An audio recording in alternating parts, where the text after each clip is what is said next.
पढ़ेंगे class 10th का chapter 1 जिसका नाम है chemical reactions and equations. Chapter को स्टार्ट करने से पहले मैं आपको सबसे पहले कुछ एग्जांपल्स दिखाऊंगा। आपको एनालाइज करना है कि उन एग्जांपल्स में क्या हो रहा है। जैसे milk is left at room temperature during summer. An iron tawa pan nail is left exposed to humid atmosphere. Food is cooked. Food gets digested in our body. We respire.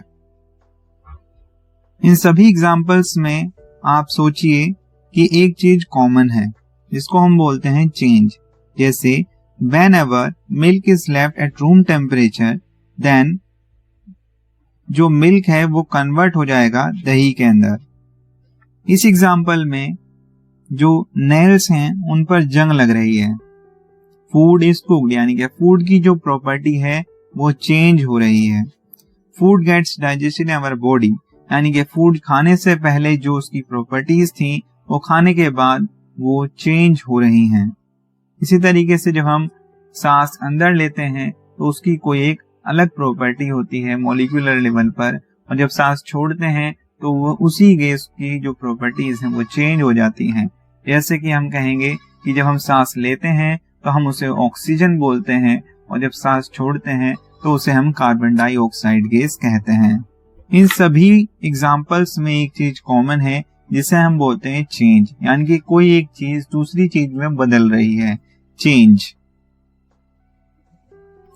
इसलिए मेरा जो मकसद था इस चैप्टर को start करने से पहले इन सभी एग्जांपल्स को दिखाने का वो ये एक्सप्लेन करना था कि चेंज क्या होता है।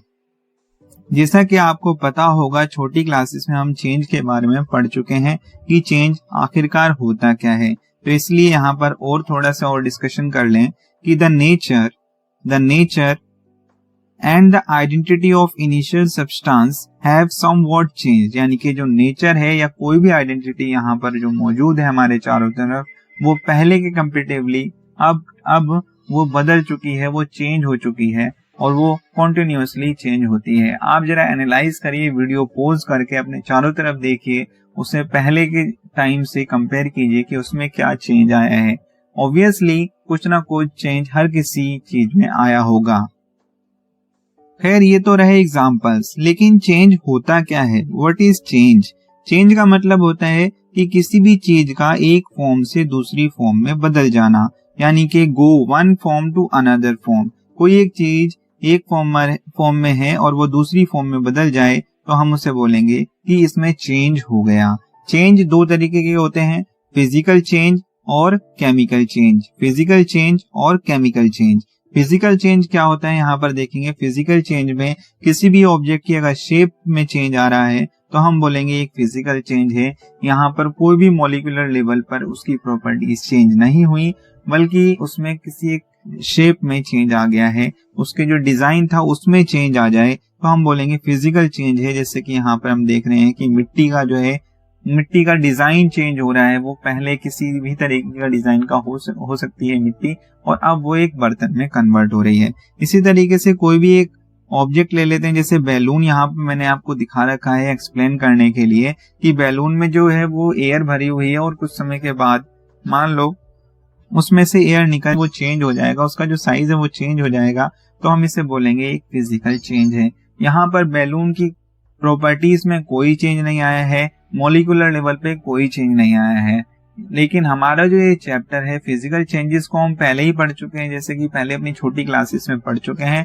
लेकिन यहाँ पर यह जो चैप्टर है क्लास 10th का केमिकल रिएक्शंस एंड इक्वेशंस, वो गौर करता है केमिकल चेंजेस के ऊपर। जैसे कि बर्निंग ऑफ वुड जो है एक एग्जाम्पल है केमिकल चेंज का, जहाँ पे एक रिएक्शन होती है जिसे हम केमिकल चेंज कह सकते हैं। कि खैर ये तो रहा एग्जाम्पल केमिकल चेंज का। यहाँ पे आखिरकार हो क्या रहा है आप रिएक्शन के थ्रू देख सकते हैं कि जो वुड है वो ऑक्सीजन की मदद से अपने आप को जला रही है और कार्बन डाइऑक्साइड गैस और वाटर यानी कि H2O वो रिलीज कर रही है और ऑक्सीजन को एब्जॉर्ब कर रही है।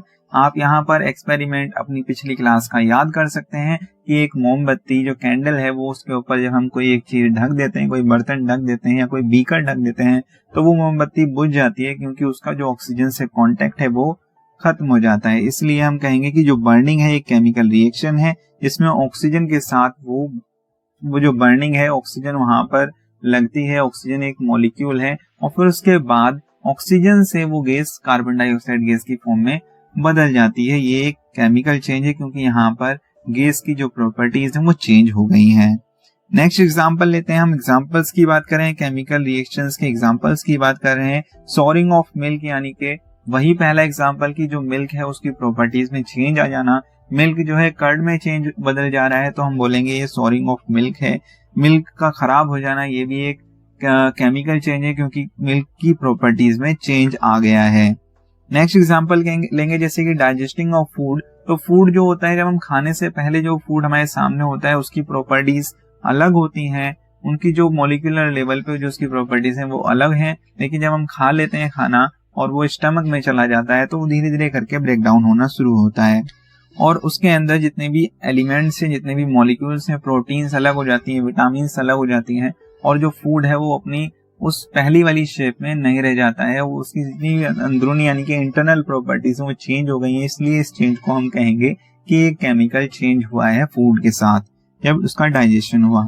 नेक्स्ट एग्जांपल लेंगे, ये भी एग्जांपल एक केमिकल रिएक्शन का एग्जांपल है, rusting of iron. Rusting of iron जो है एग्जांपल है केमिकल रिएक्शन का, जिसमें कोई भी आपने देखा होगा कि जब कोई भी एक लोहे की चीज अगर हम ह्यूमिड एटमॉस्फेयर के अंदर छोड़ दें तो उसके ऊपर ब्राउन कलर की एक परत जम जाती है जिसे हम कहते हैं रस्ट, और ये एक केमिकल रिएक्शन है क्योंकि यहाँ पर जो मेटल की सरफेस है वो रिएक्ट करती है ऑक्सीजन के साथ और प्लस H2O और उसके बाद क्रिएट करती है रस्ट। इसका मतलब कोई एक चीज दूसरी चीज में बदल जाए उसे हम चेंज कहेंगे, और अगर वो केमिकल चेंज हुआ तो हम उसे क्या कहेंगे, अभी आगे हम पढ़ेंगे कि उसे हम कहेंगे क्या। इन सभी एग्जांपल से हम केमिकल चेंजेस के बारे में समझ रहे हैं और इन्हीं केमिकल चेंजेस को हम कहते हैं केमिकल रिएक्शन। तो केमिकल रिएक्शंस होती क्या है उसे हम डेफिनेशन के जरिए हम समझेंगे। डेफिनेशन क्या है केमिकल रिएक्शन की? A chemical reaction is a process where the reactant gets converted into product. Chemical reaction एक ऐसा प्रोसेस है जिसमें कोई एक जो रिएक्टेंट है वो कन्वर्ट हो जाए प्रोडक्ट के फॉर्म में, उसे हम बोलेंगे केमिकल रिएक्शन। अब रिएक्टेंट क्या होता है और प्रोडक्ट क्या होता है, आपके दिमाग में ये सवाल जरूर उठेगा। तो रिएक्टेंट जो होता है, रिएक्शन होने से पहले जितने भी मॉलिक्यूल्स या जितने भी सब्सटेंसेस हैं, रिएक्शन होने से पहले वो सभी रिएक्टेंट का पार्ट होते हैं, और रिएक्शन होने के बाद जो भी बनता है वो कहलाता है प्रोडक्ट। और ये जो आपको एरो दिखाई दे रहा है, ये जो आपको एरो दिखाई दे रहा है, ये एरो बताता है कि जो प्रोसेस है वो किस डायरेक्शन में हो रहा है, केमिकल रिएक्शन का प्रोसेस। मुझे इस एरो को देखिए और कमेंट बॉक्स में लिखकर बताइए कि इस एरो से क्या पता चलता है कि रिएक्शन किस तरफ जा रही है। आप वीडियो पॉज करके भी सोच सकते हैं, बाकी मैं आपको इसका आंसर देता हूँ कि रिएक्शन है वो रिएक्टेंट से प्रोडक्ट की तरफ हो रही है। यानी कि रिएक्टेंट एक ऐसे सब्सटेंसेस को कहेंगे रिएक्शन होने से पहले जो भी सब्सटेंसेस हैं, और जो प्रोडक्ट है रिएक्शन होने के बाद जो भी रिजल्ट आया वो प्रोडक्ट में रखा जाएगा। अब हम केमिकल रिएक्शंस के कुछ फैक्टर्स के बारे में जानेंगे कि केमिकल रिएक्शंस के क्या क्या फैक्टर्स होते हैं। सबसे पहला फैक्टर होता है चेंज इन कलर, यानी कि किसी भी चेंज के अंदर अगर वो कलर में चेंज आ जाता है तो वो हम कह सकते हैं कि हाँ एक केमिकल रिएक्शन हो सकती है उसके अंदर, कि अगर उसके केमिकल रिएक्शन हो सकती है अगर उसके कलर में चेंज आ जाए तो। जैसे कि आपको दिखाई दे रहा है कि ये ग्रीन कलर का है, फिर इसका जो अंदर चेंज आया है तो फिर ये बनाना येलो कलर का हो गया, फिर उसके बाद और चेंज आएगा। अब ये चेंज किसके ऊपर डिपेंड करता है कि टाइम के ऊपर डिपेंड करता है, कि जैसे जैसे करके टाइम इसके डिपेंड मतलब बीतता चला जाएगा, इसमें चेंज आता चला जाएगा, ग्रीन से येलो, फिर येलो से ब्लैक। दूसरे फैक्टर की बात करें तो वो है इवोल्यूशन ऑफ गैस, यानी कि गैस का निकलना। ये भी एक फैक्टर है जिससे हम पता कर सकते हैं कि ये केमिकल रिएक्शन है। यानी कि फैक्टर्स क्या होते हैं जिससे हम पता चल सके, वो फैक्टर्स जो इंडिकेट करें कि ये कौन सी रिएक्शन है, किस टाइप की रिएक्शन है, केमिकल रिएक्शन है या नहीं है। जैसे कि एग्जांपल के तौर पे देख लेते हैं कि when solid potassium is added to liquid water, जब सॉलिड पोटेशियम को वाटर के साथ जब हम मिलाएंगे तो एक रिएक्शन होगी जिसके अंदर जो हाइड्रोजन गैस प्रोड्यूस होगी, और उसके अंदर कौन सी गैस प्रोड्यूस होगी, उसके अंदर हाइड्रोजन गैस प्रोड्यूस होगी, और ये जो गैस आपको दिखाई दे रही है एक हाइड्रोजन गैस ही है। और इस रिएक्शन को हम केमिकल रिएक्शन कहेंगे, क्योंकि एक फैक्टर यहाँ पर दिखाई देता है evolution of gas. Next factor है चेंज इन टेम्परेचर, यानी कि किसी भी रिएक्शन के अंदर अगर टेम्परेचर में चेंज आता है तो हम कहेंगे कि ये केमिकल रिएक्शन है। नेक्स्ट हम बात करेंगे केमिकल रिएक्शंस को रिप्रेजेंटेशन, उसका रिप्रेजेंटेशन कैसे होगा, तो it represents by these structure. जैसे कि लेफ्ट हैंड साइड में आप देखेंगे LHS का मतलब है लेफ्ट हैंड साइड, और लेफ्ट हैंड साइड में जितने भी सब्सटेंसेस होंगे वो रिएक्टेंट्स कहलाएंगे, और लेफ्ट हैंड साइड के बिल्कुल विपरीत यानी कि अपोजिट डायरेक्शन में जो भी जितने भी सब्सटेंसेस दिखाई देंगे वो रिजल्ट होगा और वो प्रोडक्ट कहलाएगा, यानी कि RHS। और बीच में होता है एरो, बीच में होता है एरो जो इंडिकेट करता है कि रिएक्शन किस डायरेक्शन में हो रही है। It represent the direction of the reaction, reaction की डायरेक्शन को रिप्रेजेंट कर रही है। अब हम यहाँ पर हम देख सकते हैं कि दो केमिकल्स मिलाए जा रहे हैं, ये रिएक्टेंट्स कहलाएंगे, ये एक और दो रिएक्टेंट कहलाएंगे, ये दोनों रिएक्टेंट हैं। और फिर उसके बाद जो भी बना यहाँ पर वो ये है प्रोडक्ट, ये रिएक्टेंट्स हैं दोनों और ये है प्रोडक्ट, यानी कि इन दोनों को मिलाने के बाद जो भी रिजल्ट बनता है वो प्रोडक्ट कहलाएगा। और मिलाने से पहले जो है यानी कि कोई केमिकल रिएक्शन नहीं हुई है, उस वक्त जो जितने भी सब्सटेंसेस है उन सब्सटेंसेस को हम रिएक्टेंट्स कहेंगे। तो ये है representation of a chemical equation. इससे हम केमिकल इक्वेशन कहते हैं जब हम किसी भी एक केमिकल रिएक्शन को, जैसे कि आपको दिखाई दे रहा है कि ये दो चीजें मिलाकर एक रिजल्ट बन रहा है, एक नई चीज बन रही है, ये केमिकल रिएक्शन है। और केमिकल रिएक्शन को रिप्रेजेंट किया जाता है केमिकल इक्वेशन के जरिए। केमिकल इक्वेशन क्या होती है, जैसे यहाँ पर हम एग्जांपल लेंगे NCERT का पहला एग्जांपल ही है कि मैग्नीशियम प्लस ऑक्सीजन। तो यहाँ पर जो लेफ्ट हैंड साइड में जो आपको दिखाई दे रहा है वो रिएक्टेंट है, जिसमें आपको दिखाई दे रहा होगा मैग्नीशियम भी है और ऑक्सीजन भी है। तो ये पूरा पार्ट जो है वो रिएक्टेंट का है पार्ट है। और जो लास्ट में दिखाई दे रहा है मैग्नीशियम ऑक्साइड, वो कहलाता है प्रोडक्ट का पार्ट। ठीक है, तो ये जो मैग्नीशियम है इसकी बिल्कुल अलग प्रॉपर्टी है, ऑक्सीजन की बिल्कुल अलग प्रॉपर्टी है, लेकिन मिलाने के बाद जो है वो एक नई प्रॉपर्टी आई, वो जो इन दोनों से बिल्कुल भी मैच नहीं करती है, चेंज हो जाती है।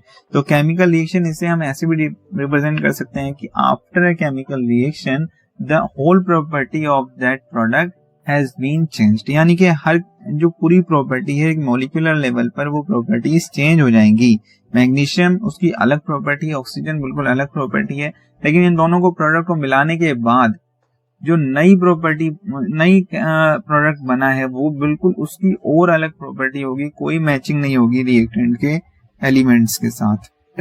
और अगर ऐसा कभी होता है कि उसकी प्रॉपर्टीज में चेंज हो जाए, इंटरनल मॉलिक्यूलर स्ट्रक्चर में चेंज आ जाए, तो हम कहेंगे ये केमिकल रिएक्शन है। जैसे कि आपको दिखाई दे रहा होगा मैग्नीशियम यानी कि Mg+O2, Mg+O2 एक रिएक्टेंट कहलाएगा और MgO जो है वो कहलाएगा प्रोडक्ट। अब हम बात करते हैं balanced chemical equation. Balanced chemical equation क्या होती है?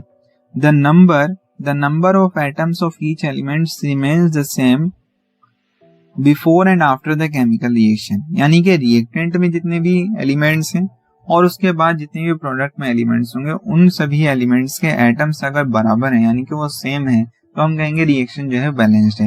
यानी कि आपको मैं एग्जांपल के जरिए बताता हूं कि ये जो Zn है, यहाँ पर जितने भी एलिमेंट हैं इसके, वो देखिए Zn के कितने एटम है, यहाँ पर सिर्फ एक ही एटम है Zn का। और अब राइट हैंड साइड में देखिए कि Zn के कितने एटम है, यहाँ पर भी एक ही एटम है। तो इसका मतलब क्या है, Zn और Zn दोनों तरफ एक ही एटम मिलता है, तो Zn क्या है, बैलेंस्ड है। इसी तरीके से हाइड्रोजन की बात करें तो हाइड्रोजन के कितने एटम है रिएक्टेंट के अंदर, ये रिएक्टेंट कहलाता है लेफ्ट हैंड साइड में बच्चों, और जो राइट हैंड साइड में है वो प्रोडक्ट कहलाता है। तो ये जो हाइड्रोजन की बात की जाए तो यहाँ पर 2 एटम्स हैं और यहाँ राइट हैंड साइड में भी 2 एटम्स हैं। इसका मतलब ये है कि ये हाइड्रोजन भी बैलेंस्ड है। अब हम बात करते हैं SO4 की। SO4 यहाँ पर भी SO4 ही है और यहाँ पर भी SO4 ही है, यानी कि जो सल्फ्यूरिक एसिड है, अगर जब हम जिंक और प्लस सल्फ्यूरिक एसिड मिलाएंगे तो यहाँ पर ये जो जिंक है और सल्फ्यूरिक एसिड एक रिएक्टेंट का पार्ट है, और उसके बाद रिएक्शन होने के बाद जो आएगा वो zinc sulphate plus hydrogen gas निकलेगी, तो ये एक प्रोडक्ट का पार्ट होगा। यहाँ पर हर एक एलिमेंट का हर एक एटम इक्वल है, जैसे कि आप टेबल में देख सकते हैं कि जिंक की बात करें, जिंक की वो number of atoms in reactants में वो भी 1 है, यहाँ पर प्रोडक्ट में भी 1 है। हाइड्रोजन की बात करें तो लेफ्ट यानी कि रिएक्टेंट में भी 2 है और प्रोडक्ट में भी 2 है। सल्फर की बात करें तो यहाँ पर अगर सल्फर की बात करें तो रिएक्टेंट में भी 1 एटम है और प्रोडक्ट में भी 1 ही एटम है। और ऑक्सीजन की बात करें तो यहाँ पर 4 है रिएक्टेंट में और प्रोडक्ट में भी 4 ही एटम्स हैं। अब नाउ हम बात करते हैं balancing of a chemical equation, यानी कि केमिकल इक्वेशन अगर ये तो सबसे पहले एग्जांपल जो हमने देखा था वो तो बैलेंस थी पहले से इक्वेशन, लेकिन अगर बैलेंस ना हो तो फिर क्या करें, तब हमें बैलेंसिंग करना होगा। और ये हमारे पेपर्स में भी आती है, केमिकल इक्वेशन को बैलेंस करने को हम करने के लिए बोलते हैं कि केमिकल रिएक्शन ये दे दी है इक्वेशन की फॉर्म में और आपको इसे बैलेंस करना है। ऐसे पेपर में क्वेश्चन पूछे जाते हैं। जैसा कि आप देख रहे होंगे एग्जाम्पल के अंदर की एक आयरन है, फिर H2O है, आयरन और H2O मिला दिया तो Fe3O4 बन जाएगा और हाइड्रोजन गैस निकलेगी। यहाँ पर बताओ बैलेंसिंग है या नहीं है। जैसे कि आप देख रहे हैं कि आयरन यहाँ पर कितने एटम है, बताइए आयरन के कितने एटम है, सॉरी यहाँ पर आयरन का एक ही एटम है, यहाँ पर कितने हैं 3 एटम है। क्या ये बैलेंस है?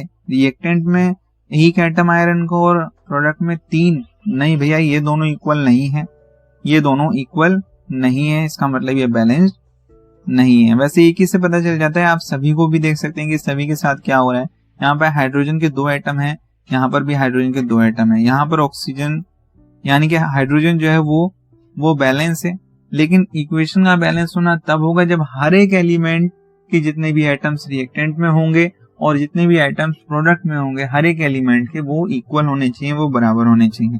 तो हाइड्रोजन का अगर इक्वल है तो इसका मतलब ये नहीं होता कि केमिकल इक्वेशन बैलेंस्ड है। हर एक एलिमेंट के एटम को बराबर होना होगा किसी भी केमिकल इक्वेशन को बैलेंस होने के लिए।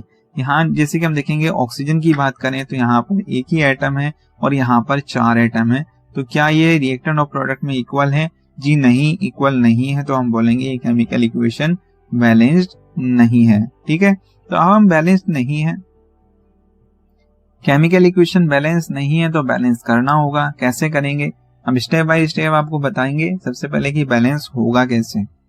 जैसे स्टेप 1 आप देखेंगे कि first draw boxes around each formula, यानी कि सबसे पहले आपको ड्रॉ करना है बॉक्सेस अराउंड ईच फॉर्मूला। जितने भी आपको दिखाई दे रहा है कि जैसे आयरन है उसके चारों तरफ एक बॉक्स ड्रॉ कर दिया है, H2O है इसके चारों तरफ बॉक्स ड्रॉ कर दिया है, फिर आपको Fe3O4 के चारों तरफ बॉक्स ड्रॉ कर दिया है, H2O के चारों तरफ बॉक्स ड्रॉ कर दिया। तो सबसे पहला स्टेप यही है, first draw boxes around each formula, do not change anything inside the box. अब बॉक्स क्यों करा है? क्योंकि इसके अंदर कोई चेंज नहीं करना है।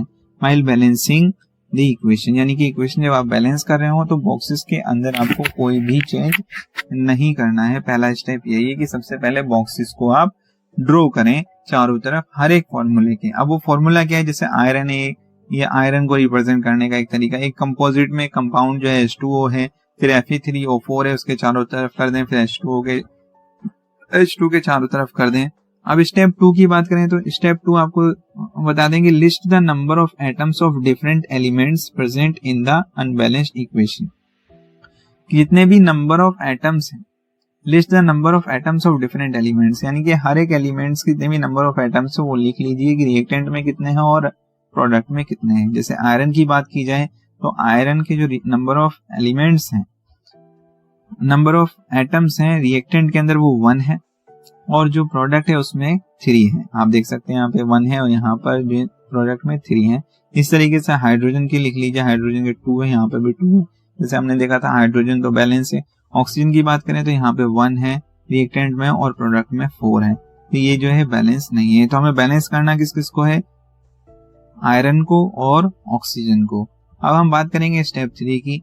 It is often convenient to start balancing with the compound that contains a maximum number of atoms, यानी कि ये सबसे आसान तरीका होगा कि जो सबसे ज्यादा नंबर ऑफ एटम जिसमें मिले उसको सबसे पहले हम बैलेंस करें। जैसा कि आप देख रहे होंगे, तो मुझे बताइए कि मैक्सिमम नंबर ऑफ एटम्स किस कंपाउंड में मिलते हैं। आपको दिखाई दे रहा होगा कि Fe3O4 इसके अंदर सबसे ज्यादा मैक्सिमम नंबर ऑफ एटम्स हैं। किसके? वो भी ऑक्सीजन के। तो सबसे पहले ऑक्सीजन को बैलेंस करते हैं। तो करना क्या होगा कि जो H2O है और यहाँ Fe3O4 है, यहाँ पर ही ऑक्सीजन बैलेंस होगी। अब यहाँ पर देखेंगे आप कि H2O और Fe3O4, यहाँ पर ऑक्सीजन का एक ही एटम है, यहाँ पर ऑक्सीजन के 4 एटम है। तो इसका मतलब क्या होता है कि अगर मैं यहाँ पर 4 से मल्टीप्लाई कर दूं तो ये ऑक्सीजन बैलेंस हो जाएगी। तो मैं क्या करूंगा कि यहाँ पर H2O में 4 से मल्टीप्लाई कर दिया। अब ऑक्सीजन के कितने एलिमेंट हो गए, ऑक्सीजन के कितने एटम हो गए, ऑक्सीजन के 4 एटम हो गए। यहाँ पर बताइए ऑक्सीजन कितने एटम है, यहाँ पे भी 4 है, तो ऑक्सीजन के यहाँ पे भी 4 हो गए, यहाँ पे भी 4 हो गए, ये बराबर हो गई बात। अब लेकिन जो हाइड्रोजन है वो अब उसके कितने हो गए, 8 हो गए, और यहाँ पर कितने हैं हाइड्रोजन के, यहाँ पर सिर्फ एटम्स 2 ही हैं, तो यहाँ पर भी हमें 4 से मल्टीप्लाई करना होगा। जैसे आप देख सकते हैं कि अब यहाँ पे भी हमने 4 से मल्टीप्लाई कर दिया। अब जो ऑक्सीजन के यहाँ पर भी 4 एटम थे और यहाँ पर भी 4 एटम है, हाइड्रोजन के यहाँ पर 8 एटम है, यहाँ पर भी हाइड्रोजन के 8 एटम है, तो यहाँ पर जो रिएक्टेंट और प्रोडक्ट में हमने 2 एलिमेंट्स को बैलेंस्ड कर दिया है। पहला है हाइड्रोजन और दूसरा है ऑक्सीजन। अब बात रह गई आयरन की। आयरन के साथ क्या करना है, आयरन के सिर्फ 3 ही एटम्स हैं यहाँ पर, तो सिंपल सी बात है, यहाँ पर 3 से मल्टीप्लाई कर देना है। तो ये यहाँ पर जैसे आपको 3 से दिखाई दे रहा होगा कि स्टेप 5 जो है वो 3 से मल्टीप्लाई कर दिया है। फाइनली केमिकल रिएक्शन जो है वो बैलेंस्ड हो गई है। अब इसको चेक करने के लिए आप क्या करेंगे, देखिए दोनों तरफ की जो एटम्स है हर एक एलिमेंट के वो बराबर हैं कि नहीं है। फाइनल आपको बॉक्स से जितने भी कंपाउंड्स हैं, जितने भी फॉर्मूले हैं वो निकाल देने हैं और देखना है कि क्या एलिमेंट्स के जितने भी एटम्स हैं, रिएक्टेंट्स हैं, वो प्रोडक्ट में बराबर हैं। अगर हैं तो वो रिएक्शन बैलेंस्ड है। The number of atoms of each number of elements on both sides are equal. ठीक है, यानी कि आयरन के 3 हैं यहाँ पर एटम्स, यहाँ पर भी आयरन के 3 हैं, यहाँ हाइड्रोजन के 8 हैं, यहाँ पर भी हाइड्रोजन के 8 हैं, ऑक्सीजन का यहाँ पे 4 हैं, यहाँ पर भी ऑक्सीजन के 4 हैं। फाइनली ये इक्वेशन बैलेंस्ड हो गई। ये एग्जांपल हमने एनसीईआरटी का लिया था, हम आगे भी और एग्जांपल्स लेंगे समझने के लिए। ये पहला एग्जांपल है, आपको हो सकता है कि कंफ्यूजन आई हो, प्रॉब्लम आई हो समझते वक्त, समझ में हो सकता है कि बहुत कम आया हो, या अगर कम भी आया होगा आप दोबारा देखेंगे तो आपको आसानी से और अच्छी तरीके से समझ में आएगा। आप इसे बार बार देखिए, इस वीडियो को रिवाइंड कर करके देखिए, आपको एग्जाम्पल समझ में आ जाएगा। इसी तरीके से और भी केमिकल इक्वेशंस को हमें बैलेंस करना है। खैर आज के लिए इतना ही इस वीडियो में। हम मिलते हैं अगली वीडियो के अंदर, जिसमें हम पढ़ेंगे और भी इक्वेशंस को बैलेंस करने के बाद।